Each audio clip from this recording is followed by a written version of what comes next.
இன்னைக்கு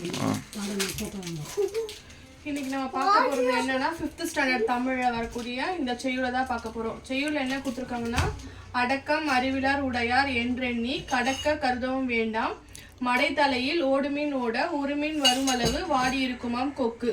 இதுதான் செய்யுள். சரிங்களா? இதுல என்ன கேட்டிருக்காங்கன்னா, மோனை சொற்கள். மோனை சொற்கள் அப்படின்னா என்ன?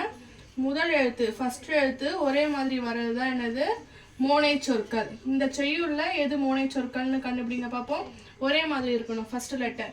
இதுல வந்து அடக்கமும் ஒரே மாதிரி இருக்கு, அறிவிலார் ஒரே மாதிரி இருக்கு. ஃபர்ஸ்ட் லெட்டர் ஃபர்ஸ்ட் அடக்கம், second letter is அறிவிலார்.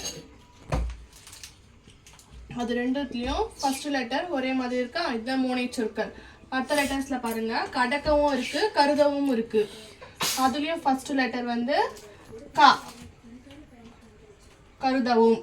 கருதவும்ல first letter is கா. ஓகேங்களா? நெக்ஸ்ட் ஃபர்ஸ்ட் எழுத்து ஒரே மாதிரி வந்துச்சுன்னா அது மோனை சொற்கள். நெக்ஸ்ட் எதுகை சொற்கள். எதுகை சொற்கள் வந்து இரண்டாவது எழுத்து ஒரே மாதிரி வந்துச்சுன்னா அது எதுகை சொற்கள். அது என்னன்னு கண்டுபிடிக்கலாம் வாங்க.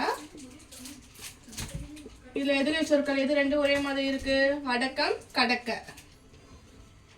அடக்கம் கடக்க. இதுல எது சேமா இருக்கு? தாதா வந்து சேமா இருக்கு இல்லையா? அதுக்கப்புறம் வேற ஏதாச்சும் இருக்கான்னு பாருங்க. இதுல ஒரே மாதிரி இருந்துச்சுன்னா அதுவும் எடுத்து எழுதலாம். சரியா? வேற எதுவும் ஒரே மாதிரி இல்லை. இவ்வளவுதான் வந்து எதுகை சொற்கள் இருக்கு, மோனை சொற்கள் இதான் இருக்கு. சரிங்களா? அவ்வளவுதான். இதோட நம்ம வேற கிளாஸ்ல பார்க்கலாம்.